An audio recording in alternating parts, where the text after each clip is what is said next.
Hello and welcome friends. आप लोगों ने क्वेश्चन नंबर 1 to 75 शायद देखा होगा और I hope your preparation is going on very well. इस वीडियो में आज हम क्वेश्चन नंबर 76 से लेके 100 तक कंप्लीट करेंगे as we have made up our plan की 25 क्वेश्चन हम डेली किया करेंगे। तो let's start question number 76। Where will the Association of South East Asian Nation hold its first joint military exercise. सबसे पहला क्वेश्चन, तो एक तो इस क्वेश्चन के अंदर भी क्वेश्चन है कि ये एशियन की association of South East Asian nation की पहली मिलिट्री एक्सरसाइज है, पहली ज्वाइंट मिलिट्री एक्सरसाइज है। तो यहाँ से आपको एशियन की फॉर्मेशन, एशियन के नंबर ऑफ कंट्रीज, ये सब भी देख लेना कि उसमें कौन से पार्टिसिपेंट हैं, कौन से इस कंट्री नेशन से जो है इसके एशियन के मेंबर हैं और कब एशियन की फॉर्मेशन हुई थी। तो करेक्ट आंसर यहाँ पे है नथुना सागर। अब ये नथुना सागर कहाँ पे लोकेटेड है? This is also one important question. Association joint military exercise है जो कि नॉर्थ नथुना सी में होगी, which is located in southern most area of South China Sea के पास में। ये साउथ चाइना सी का पार्ट है, नॉर्थ नथुना सी के नाम से। ठीक है। During the 20th Asian chief defence forces meeting held in Bali, meeting कहाँ पे? डिफेंस फोर्सेज की एशियन कंट्रीज की बाली में। ये ज्वाइंट मिलिट्री एक्सरसाइज वहां पे डिसाइड की गई थी, होने वाली कहाँ की? नथुना सागर में। Okay. Question number 77। World drug report 2023 was released by which organisation? इस तरह की रिपोर्ट आप जरूर याद रखना कि कौन सी रिपोर्ट किसके द्वारा, किस ऑर्गेनाइजेशन के द्वारा पब्लिश की जाती है। अब ये ड्रग से रिलेटेड है, तो आप यहाँ पे देखेंगे कि ये यूनाइटेड नेशंस की एक रिपोर्ट है। Recently released UN report highlighted the growing challenge posed by drug around the world. Drug means जो है, means it's a big problem in the various parts of the world. The report title, report का title क्या था? World drug report 2023 provided worrying statistics and emphasise on urgent need to prioritise access to public health prevention and treatment services. अब next question अपना है question number 78। Where was the operation southern readiness 2023 organised? पहले तो ये है कि ये है क्या? Operation southern readiness 2023। Indian naval ship INS Sunena recently visited Seychelles as a part of multinational maritime security exercise named Operation Southern Readiness 2023। Southern Readiness 2023 ये एक मल्टीनेशनल मैरीटाइम एक्सरसाइज है जो सेचल्स में हुई है और इंडिया के आईएनएस सुनैना ने इसमें पार्टिसिपेट किया था। The exercise conducted by the joint maritime forces was aim to enhancing cooperation, counter piracy and ensure security. Question number 79। According to the recently published Global Multi-Dimensional Poverty Index, ये काफ़ी important question है क्योंकि इस dimensional poverty index में India के progress को दिखाया गया है कि हमने कितने लोगों को पावर्टी से बाहर निकाला है। ओके। तो इसमें ये नंबर ही पूछा गया कि लास्ट 15 ईयर्स में कितनी पॉपुलेशन को इंडिया ने मल्टी डायमेंशनल पावर्टी इंडेक्स के अकॉर्डिंग पावर्टी से बाहर निकाला है। ओके। तो इसका करेक्ट आंसर है 415 मिलियन पीपल। हालांकि नंबर शायद आपसे नहीं पूछा जाए, लेकिन मल्टी डायमेंशनल पावर्टी इंडेक्स कौन सी ऑर्गेनाइजेशन पब्लिश करती है? इंडिया में भी एक ऑर्गेनाइजेशन इसको पब्लिश करती है, तो दोनों आपको याद रहने चाहिए। और इसी लाइन पे ही उनकी अपना मल्टी डायमेंशनल पावर्टी इंडेक्स जो कि इंडिया में पब्लिश किया जाता है नीति आयोग के द्वारा, उन्होंने भी सेम चीज़ को रिकमेंड किया है। ओके। तो इसका करेक्ट आंसर हमारे पास है 415 million people we have brought out of poverty. India has made significant achievement in poverty alleviation with the remarkable number of people coming out of poverty within just 15 years. The latest update of Global Dimensional Poverty Index released by United Nations Development Program, global level पे multi dimensional poverty index UNDP publish करती है और उसके साथ दूसरी जो organisation जुड़ी हुई हैं, Oxford poverty and human development initiative. 415 million people moved out of poverty in the span of 15 years. Okay. The achievement highlights that the country has made a great progress in improving the living conditions of its citizens. Now question number 80. Which country has recently declared state of national emergency due to significant increase in Guillain-Barré syndrome? ये काफ़ी important question है, क्योंकि एक बीमारी के चलते national emergency को declare किया गया है, और इसका करेक्ट आंसर है Peru. Peru has recently declared a state of national emergency in response of significant increase in Guillain Barre syndrome cases. GBS is a rare, ये किस तरह की बीमारी है? न्यूरोलॉजिकल बीमारी है, न्यूरोलॉजिकल डिसऑर्डर है, in which immune system mistakenly attacked the peripheral nerve system potentially causing the paralysis, और उसमें रिजल्ट क्या होता है? पैरालाइज हो जाता है बंदा, जिसको ये बीमारी हो जाती है। तो इस जीबीएस के चलते पेरू को नेशनल इमरजेंसी डिक्लेयर करनी पड़ी है। इस तरह के क्वेश्चन जरूर यूपीपीसीएस के काफ़ी फेवरेट रहते हैं, और ये इंपॉर्टेंट क्वेश्चन यूपीएससी के लिए भी है। Next question is 81, with which country did the India organise the Salvex 2023? हालांकि आपको नाम से लग रहा होगा कि साल्वेक्स शायद श्रीलंका से हो, लेकिन ये एक्सरसाइज अमेरिका के साथ की है इंडिया ने। It's a remarkable cooperation. The Indian navy and US navy recently joint forces for the 7th edition of India-US Navy Salvage and Explosive Ordnance Disposal Exercise known as Salvex। साल की यहाँ पे SAL जो है वो salvage से लिया गया है। Okay, salvage and explosive related exercise है, इंडिया और यूएस नेवी ने की है। Question number 82, for what purpose was the India European Union contact conference was organised recently? एक तरह से इंडिया और यूरोप के बीच में कनेक्टिविटी को इंक्रीज करने के लिए एक मीटिंग हुई थी, कॉन्फ्रेंस हुई थी अभी, उसी से रिलेटेड ये क्वेश्चन है। The ministry of external affairs, the delegation of European Union in India to India and Asian confluence have come together to organize the India-EU Connectivity Conference. The objective of this conference is to explore opportunities to promote connectivity investment in the northeastern states of India and its neighboring countries. अपने north east की जो states है और उसके पास के जो countries हैं उनके बीच में जो कनेक्टिविटी बढ़ाने के लिए इंडिया और यूरोपियन यूनियन की एक मीटिंग हुई है। Question number 83, With which of the following statement is correct regarding International Monetary Fund? IMF के बारे में क्वेश्चन है। इंटरनेशनल मॉनेटरी फंड से रिलेटेड क्वेश्चन है। Option 1, it is an international financial institution that monitors the global economic situation of its member countries. Option number 2, its headquarters is located in New York, United States. Its objective to ensure economic stability and promote economic progress. इसमें बाकी सब option correct हैं, लेकिन इसका headquarter जो है that is located in Washington DC, not in New York. तो इसके कुछ हम देख लेते हैं इसके इंफॉर्मेशन के बारे में। The IMF is an international financial institution that monitor the global economic situation of its member countries. Along with the providing the economic and technical assistance for its member countries, it also helps in keeping the international exchange rate stable and facilitating economic development. आपको इसके जो भी objectives हैं, जो भी काम है IMF के, उसको जरूर याद रखना, खास करके यूपीएससी के लिए। इस तरह से यूपीएससी 4 ऑप्शन डाल देती है कि IMF ये काम करती है और ये नहीं करती है, ठीक है। तो हेडक्वार्टर ऑफ IMF जो is Washington DC is in the United State. The special currency of IMF is called special drawing rights. इसके अंदर अलग अलग करेंसीज होती हैं।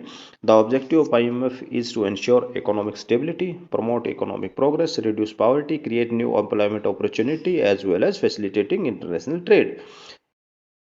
Now next question is which country has recently separated from the combined maritime forces? ये combined maritime forces UAE पहले इसका part होता था, अभी UAE ने रिसेंटली ऑप्ट किया है कि वो इसका पार्ट नहीं रहेगा। द यूनाइटेड अरब अमीरात recently made headline by withdrawing the US-led combined maritime forces. The maritime alliance is responsible securing the vital Gulf waters. Combined maritime forces का काम रहता था, जो गल्फ है, पर्शियन गल्फ है, जो अपने ये जितने भी गल्फ हैं जिनके through there is a connectivity, there is a sea connectivity, उनकी सेफ गार्डिंग के लिए बनाई गई थी। और लेकिन अभी रिसेंटली UAE ने इससे अपने आप को ऑप्ट आउट कर लिया है। The decision comes amid rising tension in the region, raises questions about the UAE intentions and potential consequences. The CMF established in 2001 and comprised 38 participating nations in responsible for ensuring the security and stability in the Gulf waters, which are vital for global oil trade. अब ये G20 की सारी meeting in 2002-3 India was a president और chairman of G20, तो उसकी बहुत सारी meeting हमारे यहाँ पे हुई थी। तो उसकी एक मीटिंग के बारे में क्वेश्चन है, question number 85, which city hosted the startup 20 summit. ये गुरुग्राम में हुआ था। स्टार्टअप के जो स्टार्टअप 20 मीटिंग हुई थी ये गुरुग्राम में हुई थी। The startup 20 summit organised by startup 20 engagement group under the India's G20 presidency recently concluded in Gurugram. Saudi Arabia was the first country to support the Startup 20, a call to allocate ambitious 1 trillion per year to the startup ecosystem by 2023. इसके targets क्या हैं कि 2030 तक हम $1 trillion startup ecosystem के लिए रखेंगे separate. एक ये रिपोर्ट से रिलेटेड क्वेश्चन है, question number 86, a report titled derailment in Indian railways was published by which of the following organisation. ये नीति आयोग ने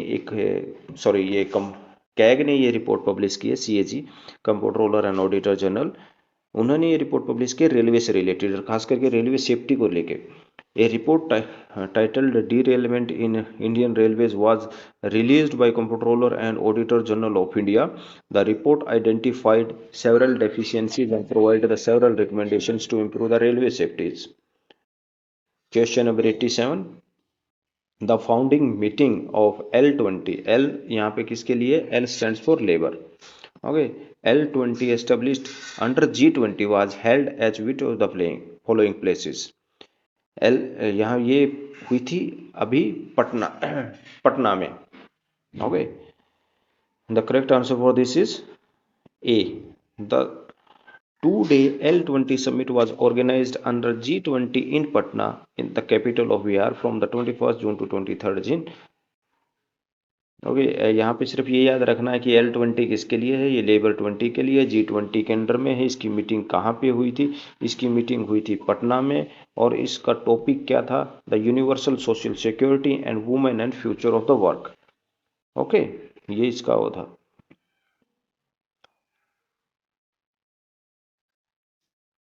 Now, question number 88, World Investment Report 2023 has been published by which of the following organization? Investment से related report publish की है, इसका काम ये अनटार्ड करता है, यानी कि United Nations conference on trade and development. इसको एक दो बार पूछा भी गया है कि ये रिपोर्ट कौन सी ऑर्गेनाइजेशन पब्लिश करती है। ये UN conference on trade and development publish करती है, जिसमें FDI से रिलेटेड डाटा दिया जाता है कि FDI कहाँ पे किस कंट्री में ज़्यादा आई, किस कंट्री का इनफ्लो ज़्यादा था FDI का और किस कंट्री में आउटफ्लो ज़्यादा था। अब एक स्कीम से रिलेटेड या एक पोर्टल से या मोबाइल ऐप से रिलेटेड क्वेश्चन है, consider the following statement with reference to recently launched mobile app eSARS. Deen Dayal Antyodaya Yojana has recently launched the mobile application called eSARS. Its aim is to provide the better marketing support and e-commerce opportunity to products made by women in self-help group. Okay, self help group में जो ladies अपना सामान बनाती है वो इस portal, इस application के थ्रू अपने आप को ज़्यादा एक्सप्लोर या ज़्यादा लोगों तक पहुंच पाएंगी। अब ये इसका करेक्ट आंसर है। It is an important step towards empowering rural artisans and promoting authentic handicrafts, and Loom Deen Dayal Antyodaya Yojana is a part of National Rural Livelihood Mission, has recently launched a mobile application eSARS. इसकी आप full form देख लीजिएगा eSARS की। The innovative app aims to provide the better marketing support and e-commerce opportunities for the products made by women in the self-help group. Okay. एक question है कि day से कई बार सवाल पूछ लिया जाता है, जैसे एक बार डॉल्फिन डे उस टाइम पे डिक्लेयर हुआ था तो डॉल्फिन डे के बारे में पूछा गया। तो इसी तरह से क्वेश्चन है कि when is the world blood donor day celebrated. World donors day जो 14 जून को सेलिब्रेट किया जाता है। Question number 91, which company is going to buy the IT centre in Danske bank in India. Infosys ने ये डिक्लेयर किया है, Infosys has announced a long term collaboration with Danske bank. The agreement estimated $400 for, ये ज़्यादा data आपको important नहीं है, बस सिर्फ कंपनी का आप नाम याद रख लीजिए। इन्फोसिस कंपनी ने ये खरीदने का। Kyriakos Mitsotakis has been recently prime minister of which country. Greece के ये प्राइम मिनिस्टर बने हैं क्रियाकोस मिट्सोटाकी।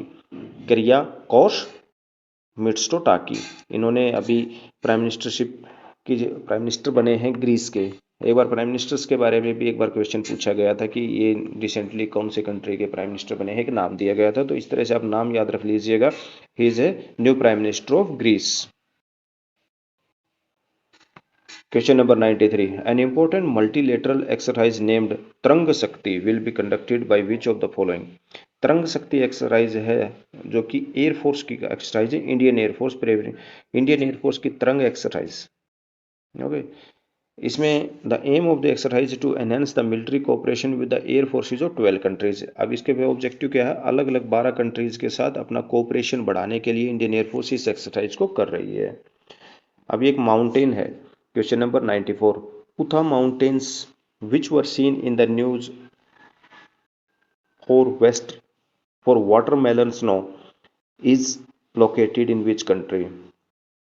आपको ये माउंटेन का नाम याद रखना है और कहाँ पे लोकेटेड है और किस एक्टिविटी से रिलेटेड है। ये यूनाइटेड स्टेट्स में है। Watermelon snow is natural phenomena found in the mountains region around the world where the snow जो vibrant colour is caused by bloom of green algae that thrives in cold snowy condition. Green algae की वजह से उसका colour ऐसा हो जाता है, तो उसको वाटरमेलन इम्पैक्ट बोलते हैं। ठीक है, वाटरमेलन स्लो बोलते हैं। The phenomena may give the appearance of the ice changing colour but it's actually caused the presence of algae. It was recently reported in Utah mountains of America. Question number 95. Which organization approved a loan of $255.5 million for the multidisciplinary education and research in India? World bank ने ये declare किया है और world bank ने ये amount allot की है किसके लिए, multi disciplinary education and research के लिए। Improvement in technical education. The objective is to improve the technical education in India. The funding will provide a support of approximately 275 selected government-run technical institution during the next 5 years. अगले 5 साल तक government की जो institution है उनको funding दी जाएगी इस plan के तहत। Which of the following Asian country participated in solidarity exercise? ये मलेशिया की हुई है solidarity exercise, a joint military exercise involving Asian country, जिसमें अब की बार मलेशिया ने भी पार्टिसिपेट किया है। जो Indonesia, Vietnam, Malaysia, Brunei, Philippines. Question number 97. Consider the following statement with reference to global competitiveness index. इसमें एक इंडिया का रैंक क्या है, कौन सी ऑर्गेनाइजेशन ने रैंक पब्लिश किया है, ये सब चीज़ें आपको याद रखनी है। Global competitiveness index, Denmark, Ireland, Switzerland have been named in the top 3 among the 64 economies in the 2000 global competitiveness index, और इसको इंडिया का रैंक जो है that is 40th rank. Question number 98. Which organisation approve the 6G vision framework. 6G vision framework हुआ है जो international telecom union ने इसको इंडिया के साथ ही मिलके किया है। इंडिया 6G प्लान इसके नाम से है, जो कि हमारा प्लान है कि now we will upgrade to 6G। Already we are work in 5G। आप 5G यूज करते होंगे, अभी नेक्स्ट है कि हम 6G पे कन्वर्ट कर जाएं, अपग्रेड कर जाएं। Now question number 99. Which state UT hosted the Vitasta programme. आप ये याद रखना कि इस पुराने रिवर का पुराना नाम है ये, और इसका करेक्ट आंसर है Jammu and Kashmir. The Vitasta program was organized with the aim to spreading the diverse art, culture, literature, craft and cuisine of Kashmir to every corner of the country. Okay. अब ये क्वेश्चन रिपीटेड क्वेश्चन है ऐसे world drugs report से related, तो इसके साथ हम अपना एक नेक्स्ट क्वेश्चन कर लेते हैं क्योंकि वो रिपीटेड क्वेश्चन था। Next question 101. Consider the following statement reference to Vaibhav fellowship. एक तो आपको उसका नाम याद रखना कि वैभव किस स्कीम है, जो किस चीज़ से रिलेटेड है। Vaibhav fellowship programme, it was inaugurated by prime minister Narendra Modi. It was organised by the government of India to connect the country's STEM migrants with the Indian institutions. इसके दोनों ऑप्शन करेक्ट हैं। इसका वैभव फेलोशिप प्रोग्राम क्या है कि global Indian scientist, जो India से बाहर गए हुए साइंटिस्ट हैं, उनको इंडिया के अलग अलग डिपार्टमेंट के साथ कनेक्ट करना है। Fellowship programme implemented by department of science and technology, ministry of science and technology will honour the outstanding scientist technologists of Indian origin who are engaged in research work in their respective countries has happened. The selected, इसमें कितने बंदे रखे हैं, 75 fellows किए जाएंगे। 70 will be invited to work in 18 identified knowledge verticals including quantum technology, health, pharma, electronics, agriculture, energy, computer science, material science. The Vaibhav Summit was organized by the Government of India to connect the country's STEM, science, technology, engineering and mathematics होता है इसमें। STEM वाला जिसको बोलते हैं migrants with the Indian institutions which was inaugurated by Prime Minister Sri Narendra Modi. So complete होते हैं। Now I have one humble request, kindly share with others so that other also can enjoy the benefit of this preparation. Thank you very much for listening the video.